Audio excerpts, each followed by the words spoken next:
اور حوالہ دیا آرٹیکل 5 کا، تو ایک لحاظ سے تو اسپیکر نے وہ رولنگ دے کے ساری اپوزیشن کو خود غدار اور غیر محب وطن قرار نہیں دیا. اور آپ کیا سمجھتے ہیں کہ آرٹیکل 6 کے لیے یہ لوگ ان میں ہمت ہے یا نہیں، لیکن فٹ ہو جاتے ہیں یا نہیں؟ دیکھیں، آرٹیکل 6 کے تحت سپریم کورٹ آف پاکستان کے حکم پر ایک صاحب پر آپ نے مقدمہ درج کیا، ٹرائل مکمل ہوا، عدالت نے اس کے خلاف فیصلہ بھی دیا. اس شخص کا نام تھا جنرل پرویز مشرف.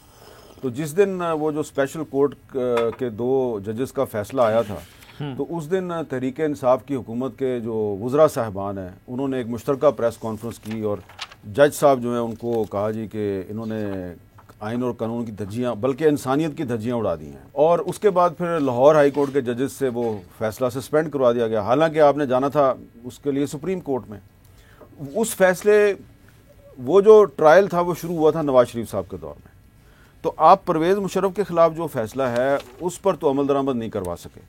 تو آپ آج کابینہ کے اجلاس میں غور و فکر کر رہے تھے کہ یہ جو آرٹیکل 6 ہے اس کی پروسیڈنگ ہم نے کیسے شروع کرنی ہے. میرا یہ خیال ہے کہ یہ جو ججمنٹ آپ کے سامنے پڑی ہوئی ہے سپریم کورٹ کی، اس میں صرف ایک جج صاحب جو ہیں ان کا اضافی نوٹ ہے، یہ اختلافی نوٹ نہیں ہے، یہ اضافی نوٹ ہے. انہوں نے اس میں کہا کہ ان پہ آرٹیکل 6 لگائیں.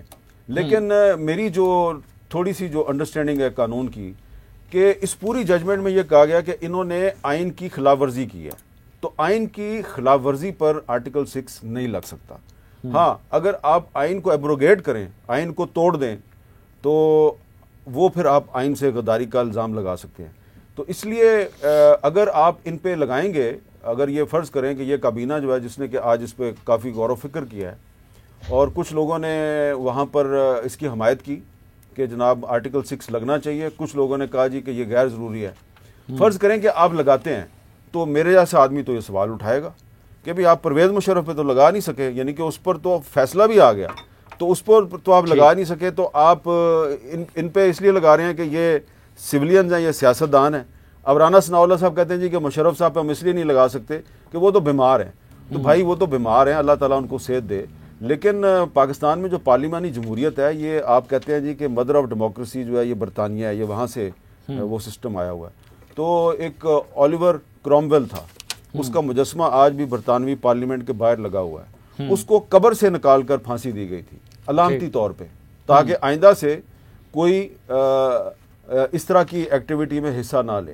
تو اس لیے میں سمجھتا ہوں کہ اگر آپ جسٹس وقار سیٹھ کا جو فیصلہ ہے اس پر آپ عمل درآمد کرنے کی ہمت نہیں رکھتے، تو آپ کو چاہیے کہ یہ جو آرٹیکل 6 کی جو کہانی ہے اس ججمنٹ تک میں آ گیا ہے تو اس کو آپ یہیں پہ ختم کر دیں. اگر آپ کریں گے تو ظاہری بات ہے پھر ایک نیا ایک بہت بڑا مسئلہ شروع ہو جائے گا کہ مشرف کو تو آپ سزا دے نہیں سکتے، تو آپ عمران خان صاحب کو کیسے دیں گے؟ اچھا مبشر رحمان صاحب، ایک یہ جو غداری کا کھیل پاکستان میں کھیلا جا رہا ہے عرصے دراز سے، حالانکہ اس سے سنگین جرم کوئی ہو ہی نہیں سکتا، لیکن ہم نے اس کو مذاق بنا لیا ہے.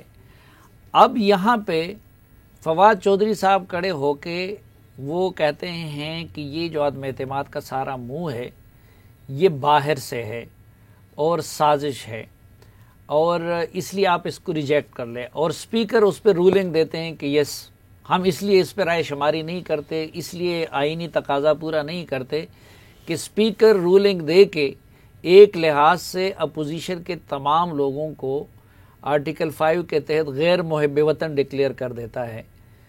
تو ان لوگوں کو اپنے جب آپ سپریم کورٹ نے کہہ دیا کہ بھئی وہ رولنگ غلط تھی، تو اس کا کیا کیا جائے کہ ان لوگوں کے بارے میں انہوں نے جو آلریڈی فتویٰ دیا ہے ایک لحاظ سے غداری کا، تو اس کا کیا کیا جائے؟ کہ اس کی بنیاد پہ اب ان کے خلاف ان کو عدالت میں نہیں جانا چاہیے کہ بھئی ہمارا آپ اپنا ایک انیشیٹو تھا، ایک ڈیموکریٹک پروسیس تھا، اور آپ نے اسمبلی کے فلور پہ ہمیں غیر محب وطن یا امریکی ایجنٹ قرار دے کے اور ہمارے خلاف یہ رولنگ دے دی. اب بات یہ ہے کہ یہ بالکل صحیح ہے کہ یہ ہوا ہے، انہوں نے بہت کچھ کیا ہے اور غلط کیا ہے، اور جو سپریم کورٹ کی بھی رولنگ آئی ہے اس کے تحت یہ آرٹیکل 6 کے مرتکب بھی ہوئے ہیں. میں کلیئر اس میں سمجھتا ہوں. اب وہ کس نے کرنا ہے، کیسے کرنا ہے، وہ نہ آپ نے کرنا نہ میں نے کرنا ہے. ہم تو اس کے اوپر رائے دے سکتے ہیں, آرا دے سکتے ہیں, ہم اس کے اوپر تجزیہ دے سکتے ہیں. حامد میر صاحب نے بھی صحیح بات کی ہے کہ اگر آپ نے کرنا ہے تو جس کے اوپر کورٹ نے آرڈر دیا وہ وہاں سے شروع کر لیں, قطع نظر اس کے کہ وہ میرے دوست ہیں یا آپ کے جاننے والے ہیں یا کسی اور کے واقف ہیں.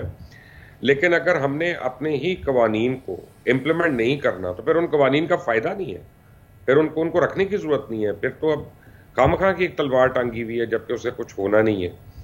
تو میرا خیال ہے کہ اب فیصلہ آ گیا ہے کہ پاکستان میں ہمارے جو لیجسلیٹرز ہیں, لا میکرز ہیں, ان کو ریوزٹ کرنا ہے اپنا آئین کئی چیزوں کے حوالے سے. ایک تو یہ جو آپ نے نشاندہی کی, کورٹ میں جائیں نہ جائیں وہ تو ان کا پروگیٹو ہے, لیکن fact of the matter is کہ یہ جو پچھلی گورنمنٹ ہے اس نے بہت خوفناک قسم کی وائلیشنز کی ہیں اور ان پہ معافی نہیں ہو سکتی.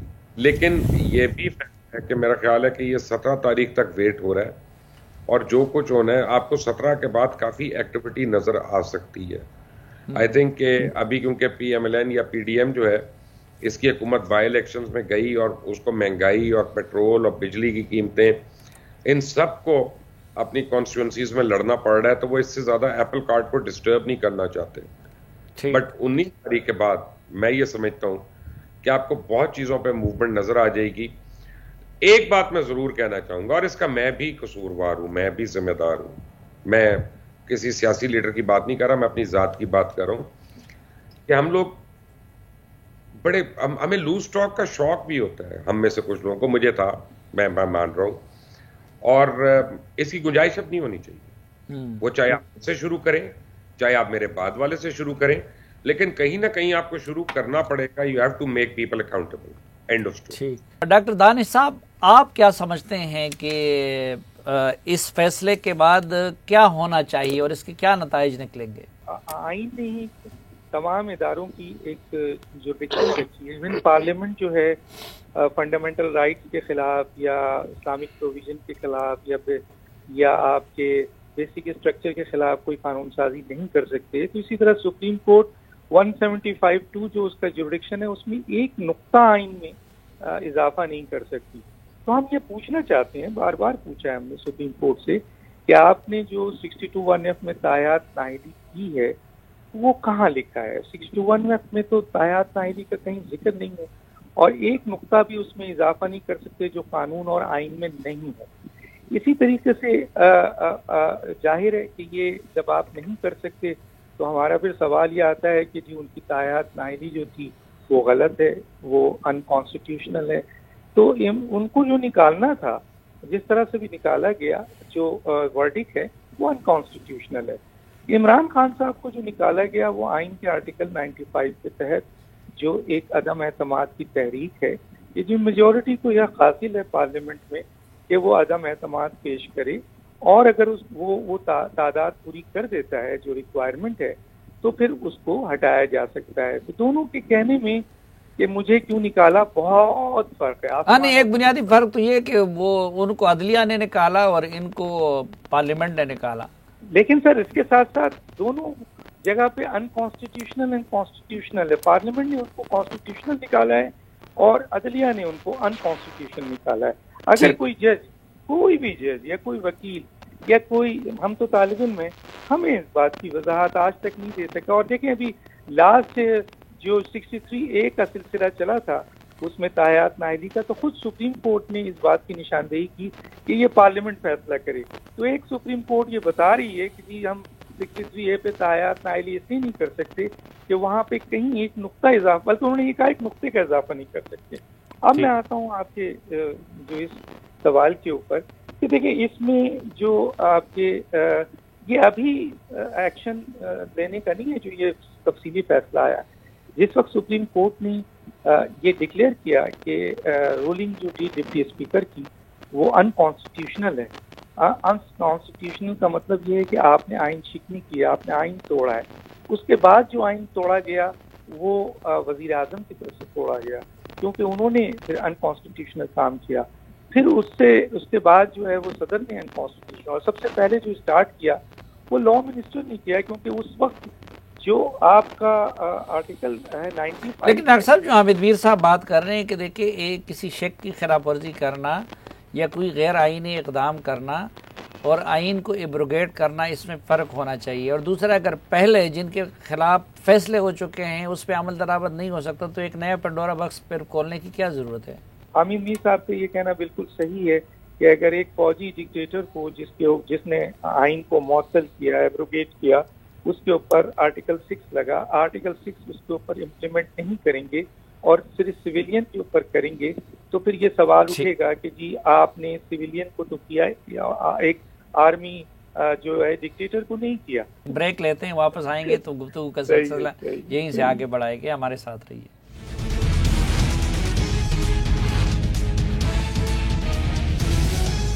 ایک بار پھر خوش آمدید آپ کو جرگے میں. جناب نصرت جاوید صاحب، ایک تو یہ بتائیے کہ عمران خان صاحب نے اب اپنی نکالے جانے کے بعد یہ ساری عمارت کھڑی کی ہے وہ سائپر پہ اور امریکی سازش پہ اور اس چیز پہ. ایک تو یہ ہے کہ یہاں اس نیریٹو کو سپریم کورٹ نے بھی اپنے اس متفقہ فیصلے میں ریجیکٹ کر لیا ہے. تو ایک تو مجھے یہ بتائیے کہ کیا آپ کو کبھی ایک لمحے کے لیے بھی تھوڑا سا بھی کبھی شک ہوا تھا کہ واقعی عمران خان کے خلاف امریکہ نے کوئی سازش کی ہے؟ اور دوسرا، سپریم کورٹ کے اس فیصلے کے بعد کیا وہ اپنے اس نیریٹو کو بیچ سکیں گے؟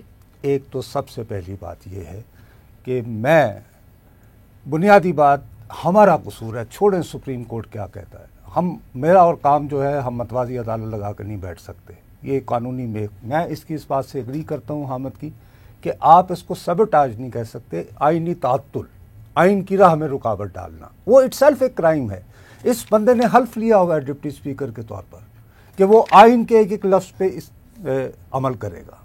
آپ اس کو ایکٹیویٹ کر کے الیکشن کمیشن میں اس کو آپ ڈسکوالیفائی کروائیں تاحیات کہ حلف کی خلاف ورزی تو ایک اصول بنتی ہے نا، وغیرہ وغیرہ. لیکن آ جاتے ہیں ہم سب کا سب سے بڑا گناہ پتہ ہے کیا ہے؟ ہم جتنے صحافی ہیں، ہم آج تک عام جا کے پاکستانی سے پوچھیں سائفر کیا ہوتا ہے. سائفر صاحب اس طرح ہوتا ہے کہ فرض کریں کہنا ہے کہ سلیم صافی صاحب نصرت جاوید سے ملے تو مثال کے طور پر آئے گا 1244 XYW ٹا یوں کر کے کبوتر ایک بنا ہوگا، پھر ہوگا 1656 BCA. یہ جو کوڈ ہوتا ہے سر، یہ روزانہ بدلتا ہے. میں نے زندگی کے کچھ سال سر وزارت خارجہ کی نظر کی ہیں اس کی رپورٹنگ کرتے ہوئے. اب وہ کوڈ آپ روزانہ بدلتے ہیں. سوال یہ ہے کہ اس دن کا کوڈ کیا تھا، اس کو پھر ڈی کوڈ کرنا ہے. پہلے اوریجنل آئے، وہ اوریجنل صرف 5 لوگوں کے پاس جاتا ہے ریاست کے، اس میں سے بھی 4 کو واپس کرنا ہوتا ہے اسے پڑھ کے. وہ اس کی کاپی بھی نہیں بنا سکتا، وہ جو ڈی کوڈ ہوا ہوتا ہے. ٹھیک ہے صاحب، ایک تو بات یہ ہے. دوسری بات یہ ہے کہ یہ امریکہ نے سازش کر کے ایک امپورٹڈ گورنمنٹ لے آئے. تو امپورٹڈ گورنمنٹ کے تو بڑے ناز نخرے. بھیا آپ تو ایکٹیولی افغانستان کو دیکھتے رہے نا. حامد کرزئی صاحب کی کتنی رونق لگی ہوئی تھی، اشرف غنی صاحب کی کتنی رونق ہوا کرتی تھی. شہباز شریف سے تو انہوں نے ناک سے لکیریں رگڑوائی ہیں IMF نے. اور ابھی کل امریکی کانگریس میں یہ آیا ہے کہ جی کوئی ہمارا جہاز افغانستان نہیں جائے گا. اس کا مطلب یہ کہ وہاں پہ ہیومینیٹیرین ایڈ کے لیے بھی صدر سے استثناء لینا ہوگا.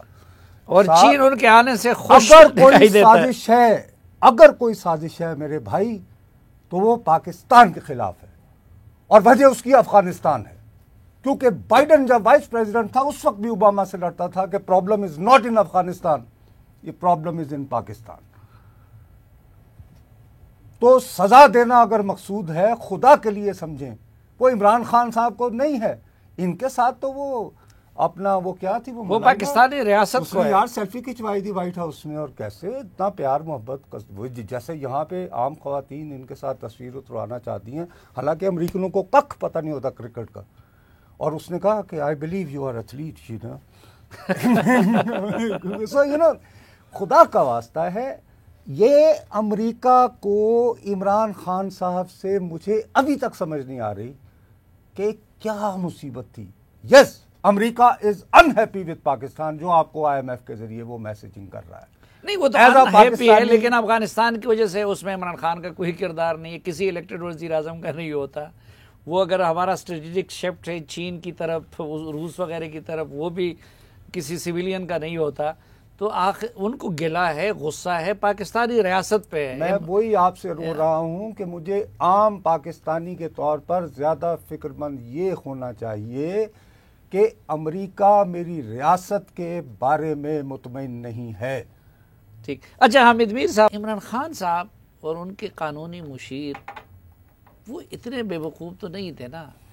ایک سائپر کو بنیاد بنا کے پوری اپنی سیاست کا جو وہ عمارت ہے انہوں نے اس کنسپریسی تھیوری اور اس سائپر پہ کڑی کی ہے، جس کو سپریم کورٹ نے بھی قبول نہیں کیا. تو آپ کیا سمجھتے ہیں، یہ عمران خان صاحب نے ہوشیاری کی ہے یا کہ لانگ ٹرم میں اس کے لیے یہ نقصان کا باعث بنے گا؟ دیکھیں، عمران خان صاحب کو ایک بہت بڑا ایڈوانٹیج ہے، اگر آپ برا نہ منائیں تو. ایڈوانٹیج یہ ہے کہ ان کا ڈومیسائل جو ہے وہ پنجاب کا ہے. الحمدللہ. ٹھیک ہے. تو اگر آپ کا ڈومیسائل پنجاب کا ہو تو آپ فوج کو گالیاں دیں، آپ پاکستان کی عدلیہ کو گالیاں دیں، تو یہ ہوتا ہے کہ یار یہ بہت جو نا انقلابی آدمی ہے اور یہ بس ملک کی محبت میں یہ ساری باتیں کر رہا ہے. لیکن اگر آپ کا ڈومیسائل ہوگا نا سندھ کا یا بلوچستان کا یا خیبر پختونخوا کا، ایون آزاد کشمیر کا یا گلگت بلتستان کا، تو آپ پر فوراً غداری کا الزام لگ جاتا ہے اور آپ کو لوگ الٹا کر دیتے ہیں اور آپ کے ساتھ وہ کچھ ہوتا ہے کہ آپ کی پھر آئندہ کئی نسلیں یاد رکھتی ہیں. ٹھیک ہے. لیکن نواز شریف کا ڈومیسائل بھی تو پنجاب نواز شریف کے ساتھ وہ تو نہیں ہوا نا. نواز شریف صاحب کو تو پاکستان سے باہر بھیج دیا نا. ٹھیک ہے نا. لیکن پیچھے سے اگر آپ دیکھیں تو ڈومیسائل تو میرا بھی پنجاب کا ہے، لیکن پیچھے سے تو ہم کشمیر کے ہیں نا. تو نواز شریف صاحب بھی کشمیری ہیں.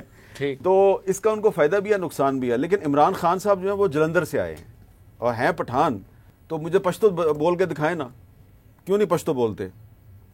الیکشن تو وہ میاں والی سے لڑتے ہیں. ٹھیک ہے. جیتتے ہیں خیبر پختونخوا سے، سیٹ اپنی میاں والی کی رکھتے ہیں. دیکھیں بہرحال جو بھی ہے، آپ اس کو مانیں یا نہ مانیں، ٹھیک ہے، عمران خان جو ہے اس کو ایڈوانٹیج ہے اس چیز کا. اور اس کے جو لیڈر آج کل گالیاں دے رہے ہیں اور الزامات لگا رہے ہیں اور اب کہتے ہیں جی کہ اسٹیبلشمنٹ کو منہ کو لہو لگا ہوا ہے، کہاں سے ان کا تعلق؟ سینٹرل پنجاب سے ہے نا.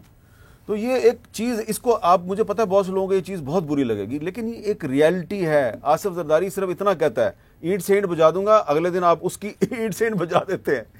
اختر مینگل جو ہے وہ صرف اتنی بات کرتا ہے کہ یہ پرویز مشرف جو ہے یہ اپنا پاکستان کا آئین توڑا ہے، یہ غدار ہے، تو آپ اس کو پنجرے میں بند کر دیتے ہیں. اختر مینگل کو پنجرے میں بند کر کے آپ اس کو کورٹ میں لے کے جاتے ہیں. اس کو بچوں کو اسکول نہیں جانے دیتے آپ. پہلی بات تو یہ ہے. لیکن یہ تو زیادہ پٹھان کارڈ کو بیچتا ہے اور اس کی حکومت میں یہ زیادہ تو پٹھانوں کو چاہیے نا کہ وہ سوچیں. اور ان کے اب دیکھیں نا کہ جس طریقے سے یہ سائفر جو ہے اس کو ایکسپلائٹ کیا گیا. ایک اور چیز ہے، نصرت صاحب نے بھی کچھ باتیں کی سائفر کے بارے میں. سائفر جو ہے بھائی جان، وہ فورن آفس میں جب وہ آتا ہے تو وہ ٹیلیکس کی شکل کا ہوتا ہے، جس میں انہوں نے بتایا کوڈ ورڈز ہوتے ہیں. اس کا کلر جو ہے نا اس کاغذ کا، وہ یہ نہیں ہوتا، اس کا کلر کچھ اور ہوتا ہے. اب کیونکہ یہ ایک آفیشل سیکرٹ ایکٹ کا معاملہ ہے تو میں زیادہ ڈیٹیل میں نہیں جاتا. وہ عمران خان صاحب نے جو یہاں پہ پریڈ گراؤنڈ میں جلسے میں جو لہرایا تھا وہ سائفر نہیں تھا. وہ کیا چیز تھی؟ وہ اس کو ڈی کوڈ کر کے اور پھر خود جو لکھا ہوا تھا فورن آفس کے عملے نے جو خود لکھ کے دیا تھا، وہ اس کو کہہ رہے تھے یہ خط ہے. تو جب آپ عارف علوی صاحب جو ہیں وہ اسی چیز کو جب وہ سپریم کورٹ کے چیف جسٹس کو بھیج دیتے ہیں تو وہ بھی چیف جسٹس آف پاکستان ہے نا، اس کو بھی تو پتہ ہے نا کہ اصل چیز کیا ہے. تو وہ اصل چیز تو آپ نے ان کو نہیں دی، اصل چیز آپ نے قوم کو ابھی تک نہیں بتائی. اور پھر جس امبیسڈر صاحب کے ساتھ یہ گفتگو ہوئی تھی ڈونلڈ لو کی، وہ امبیسڈر صاحب آپ کی نیشنل سیکورٹی کمیٹی کے اجلاس میں آ کے وہ جو کہتے ہیں کہ جناب اس میں نے سائفر میں غیر ملکی سازش کا ذکر نہیں کیا تھا، میں نے صرف مداخلت کا ذکر کیا تھا. اس کے بعد جب کچھ صحافی جو ہیں وہ کوشش کرتے ہیں کہ وہ امبیسڈر صاحب کے ساتھ ان کا ملاقات ہو جائے اور وہ انٹرویو کر لیں، تو امبیسڈر صاحب تیار تھے. یہ میں آج آپ کو بتا رہا ہوں، امبیسڈر صاحب تیار تھے. ہاں، آپ کے فورن آفس کی جو نئی انچارج تھی ہنا ربانی کھر صاحبہ، انہوں نے کہا کہ اگر آج ایک امبیسڈر کو میں یہ اجازت دوں گی کہ یہ انٹرویو دے تو کل کو بہت سے امبیسڈر انٹرویو دیں گے، اس لیے سیاسی فائدے کے لیے میں اس امبیسڈر کو ملاقات اور انٹرویو کی اجازت نہیں دیتی، تو انہوں نے انٹرویو سے روک دیا. اگر ان کا انٹرویو ہو جاتا تو قوم کو پتہ چل جاتا کہ اصل میں وہ جو سائفر بھیجنے والا تھا اس نے کیا بھیجا تھا، اور جو عمران خان صاحب قوم کو بتا رہے ہیں وہ کیا ہے. تو یہ جو ساری بیچارے کا تو جینا حرام کر دیا ہے، سارے سفارتکاروں کا، پاکستانی سفارتکاروں پہ کوئی اعتبار پوری دنیا میں اعتبار نہیں کرتا. لیکن اصل بات یہ ہے کہ عمران خان صاحب کے بارے میں یہ جو باتیں میں نے آپ کو بتائی ہیں یا نصرت جاوید صاحب نے بتائی ہیں، یہ ہمارے بہت سے ٹاپ کے لوگ بتا سکتے ہیں نا، لیکن کیونکہ عمران خان کا ڈومیسائل بڑا ایڈوانٹیج فل ہے، اس لیے ان کے بارے میں یہ بات نہیں ہوتی. لیکن مبشر صاحب ایک تو یہ بتائے کہ یہ جو لاڈلا پن ہے عمران خان صاحب کا، اور ابھی تک کسی نہ کسی شکل میں لاڈلے نظر آتے ہیں، تو آپ کے نزدیک اس کی وجہ کیا ہے؟ اور دوسرا، کوئی امریکہ کا اس نے کچھ بگاڑا تھا کہ جس کے خلاف اس کو حکومت کے گرانے کی سازش کی جاتی، اور اب سپریم کورٹ کے اس ورڈکٹ کے بعد بھی کیا وہ یہ امریکہ والا منجن بیچ سکیں گے؟ ایک آپ کو میں بتاتا ہوں کہ عمران خان کو بہت بڑی ایڈوانٹیج ہے کہ ان کی شکل الطاف حسین جیسی نہیں ہے یا جے سوریا جیسی. اگر جے سوریا جیسی شکل ہوتی تو پھر میں دیکھتا وہ کتنے بڑے لیڈر ہیں، کیونکہ ویژن تو ابھی تک ہم نے دیکھا نہیں ہے. وہ ابھی تک ان کی پارٹی اور ان کے شکل، ان کے پش اپس، ان کے ڈنڈ بیٹھ کے یہ چیزیں بیچ رہی ہے. آپ ذرا لیول دیکھیں کہ کون سی تصویریں وائرل کی جاتی ہیں، گڈ لکنگ، یہ وہ 70 سال کا سب سے اچھا. یہ آپ کو صحیح کی بتاتی ہے. ایک سیلف ورشپنگ کی کہ حسن نثار صاحب نے کہا کہ یہ وہ شخص ہے جو اپنا طواف خود ہی کرتا رہتا ہے، تو آپ کو یہ کھل کر ملتی ہے. دوسری بات میں سمجھتا ہوں، ہم ان ہر شخص نے جس نے عمران خان کو سپورٹ کیا، میں اپنی بات بھی کروں گا پہلے، اوروں کی بھی کروں گا، انہوں نے شاید پاکستان کی تاریخ میں 2 بڑی غلطیاں کی. ایک تو سقوط ڈھاکہ کی شکل میں ہم نے دیکھ لیا، اور دوسرا عمران خان کی شکل میں ہم نے دیکھ لیا. مجھے تقریباً 2.25 سال پہلے نہیں، آپ یہ سمجھتے ہیں کہ عمران خان کو سپورٹ کرنا یہ سقوط ڈھاکہ کے جیسی بڑی غلطی؟ وہ اس کو جنرل امیر عبداللہ نیادی سے جوڑ رہے ہیں نا. میں بالکل اپنا، اور میں آپ کو ایک بات بتاتا ہوں، مجھے ایک دفعہ عمران خان نے بلایا اور نے کہا کہ مبشر تم کیا سمجھتے ہو میں یو ٹرن لیتا ہوں؟ میں کہا نہیں، بالکل نہیں. تو کہتا پھر کہتے کیوں نہیں ٹی وی پہ؟ میں نے کہا آپ تو راؤنڈ اباؤٹ پہ ہیں، کوئی ٹرن تو لے لے بابا، تو پھر پتا چلے یو ٹرن. مجھے 1.5-2 سال پہلے صافی صاحب آن اے ویری سیریس نوٹ ایک بہت سینئر چائنیز آفیشل نے بتایا تھا. انہوں نے مجھے کہا کہ ہمارے پاس ایویڈنس ہے کہ عمران خان کو پاکستان بھیجا گیا ہے چائنا کو رول بیک کرنے کے لیے، سی پیک کو رول بیک کرنے کے لیے، گوادر کو رول بیک کرنے کے لیے، سوشل ڈسٹینسنگ کرنے کے لیے چائنا سے. اور آپ پچھلے 4 سال دیکھ لیں کہ پچھلے 3.25 سال میں کہ 16 میں سے کسی بھی اکنامک زون کے اوپر 2% سے زیادہ کام نہیں ہوا، کچھ نہیں ہوا. اور آپ باقی سی پیک کا حال بھی دیکھ لیں، چائنیز پروجیکٹس کا حال دیکھ لیں، چائنیز گورنمنٹ آپ سے بات کرنے کی مجاز نہیں تھی. حالت کیا تھی صافی صاحب کہ جو لوگ سی پیک سے ڈیل کر رہے تھے، جسے مراد صحیح تھے، ان کو وزٹ نہیں کرنے دیا جا رہا تھا چائنا کو. They were not willing to meet him. اور اس طرح کے اور بھی کچھ وزراء ہیں آپ کے. آپ ساروں سے معذرت کے ساتھ، پاکستان کا بھی فیوچر بن سکتا ہے انشاءاللہ، ہمارے سیاست کا بھی، جمہوریت کا بھی، آئین کا بھی، سب کا انشاءاللہ بہتر مستقبل ہوگا. مجھے ان نوجوانوں کا بتائیں کہ جو اچھی شکل کی وجہ سے، اس کرزما کی وجہ سے عمران خان کے پیچھے لگے ہوئے ہیں، ان کا کیا ہوگا؟ ان کو ہم کیسے رائے راست پہ لے کے آئیں گے؟ اچھا، یہ ذرا ہم جانیں گے ڈاکٹر صاحب سے بھی. ڈاکٹر صاحب ڈاکٹر بھی ہے، ڈاکٹر دانش صاحب، لیکن ایک مختصر سی بریک کے بعد.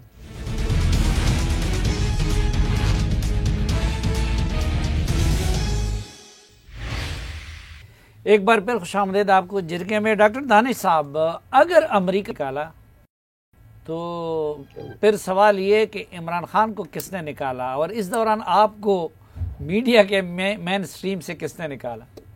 ہم نے سنا کہ پاکستان کی جو آپ کے جو بائیڈن کے خلاف باضابطہ عمران خان صاحب نے ٹرمپ کی حمایت میں ہماری سفارتکاروں کو وہاں استعمال کیا، سفارت خانے کو استعمال کیا، جس کی اطلاع ان کو بھی تھی. ظاہر لائکنگ اینڈ ڈس لائکنگ جو بائیڈن کو تھی. اب آپ کا بڑا خوبصورت سوال تھا، اس سوال کو میں بھی کبھی کبھی پوچھتا ہوں کہ عمران خان صاحب نے آخر امریکہ کا ایسا کیا بگاڑ دیا اپنے جو بائیڈن سے آنے سے پہلے، جس کی بنیاد پر امریکہ ان کے خلاف ہو گیا. اگر ہم دیکھیں تو ابھی جس طرح مبشر لقمان نے بڑی زبردست بات کی کہ سی پیک کا جو ایریا تھا، آپ کو یاد ہے کہ سی پیک کے حوالے سے ان کے ایک وزیر نے تو باضابطہ بیان بھی دیا تھا لیکن انڈسٹریز کے وزیر، لیکن اس کا نتیجہ یہ ہوا ہے کہ ان کو سیک نہیں کیا گیا.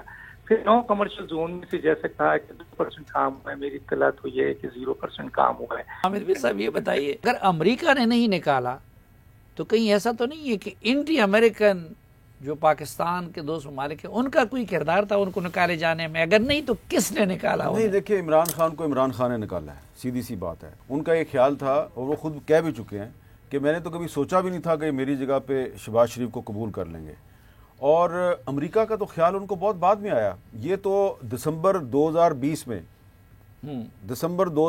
میں جب پی ڈی ایم ستمبر میں بنی تھی، ستمبر 2020 میں بنی تھی پی ڈی ایم، تو اس کے بعد جب پیپلز پارٹی کا اور نون لیگ کا اختلاف ہوا کہ لانگ مارچ کرنا یا استعفے دینے ہیں، تو عمران خان صاحب نے دسمبر 2020 میں خود بیان دیا تھا کہ یہ سڑکوں پہ کیوں آتے ہیں، یہ میرے خلاف نو کانفیڈنس لے کے آئیں. یہ عمران خان صاحب نے کہا تھا. میرے پاس وہ ان کا کلپ موجود ہے جس میں وہ کہہ رہے ہیں کہ آپ میرے خلاف نو کانفیڈنس لے کے آئیں. اس کے بعد انہوں نے اندر باہر کرنا شروع کر دیا. کبھی شہباز شریف کو گرفتار کر رہے ہیں، کبھی زرداری صاحب پہ مقدمہ بنا رہے ہیں، کبھی فریال تالپور پہ مقدمہ بنا رہے ہیں. پھر انہوں نے بیک ڈور چینل شروع کیا پیپلز پارٹی کے ساتھ. پیپلز پارٹی جو ہے وہ ابھی اس کی تفصیلات نہیں بتانے کے لیے تیار. پیپلز پارٹی کے ساتھ بیک ڈور چینل کھولا کہ آپ ہمارے ساتھ بات کریں، آپ ہمیں سندھ میں ایڈجسٹ کریں، ہم آپ کو مرکز میں ایڈجسٹ کرتے ہیں، اور پھر مل کے الیکشن لڑیں گے اور 2022 کے ستمبر اکتوبر میں الیکشن کروائیں گے، اور ہم مل کے یہ مسلم لیگ نون جو ہے اس کو ہم نے سبق سکھانا ہے. تو پیپلز پارٹی کے جن صاحب کو انگیج کیا گیا تھا وہ تھوڑے سے ڈی ٹریک ہو گئے. ان کو کہا یہ گیا تھا کہ آپ نے صرف گفتگو کر کے اور انفارمیشن ہمیں لا کے دینی ہے. وہ جو ہے وہ انہوں نے پریشرائز کرنا شروع کر دیا کہ یہ بڑا اچھا منصوبہ ہے اور ہماری تو لڑائی مسلم لیگ نون سے ہے، تو ہمیں یہ منصوبہ جو ہے اس پہ عمل درآمد کرنا چاہیے. تو ان کو پھر سائڈ پہ کیا گیا اور پھر زرداری صاحب جو ہیں انہوں نے یہ نون لیگ والوں کو بتا دیا کہ یہ منصوبہ ہے تم لوگوں کے خلاف، اور اگلے سال جو ہے انہوں نے الیکشن کروانا ہے. یہ 2021 کے ستمبر اکتوبر کی بات ہے. تو اس وقت پھر نون لیگ جو ہے اس نے اپنا نیریٹو چینج کیا کہ نہیں، استعفے نہیں دینے، اب ہم نے نو کانفیڈنس کی طرف جانا ہے. اور اس کے بعد جب راضی ہو گئے تو پھر اب مسئلہ یہ تھا کہ نون لیگ پریشرائز کر رہی تھی پیپلز پارٹی کو کہ پرائم منسٹر آپ کا آئے گا، آپ زرداری صاحب کو بنائیں یا کسی کو بھی بنائیں. اس پہ پھر ان کا کافی ہوتا رہا اور آخر میں زرداری صاحب نے کنونس کیا نواز شریف صاحب کو اور شہباز شریف صاحب کو کہ پرائم منسٹر آپ کی پارٹی کا ہوگا.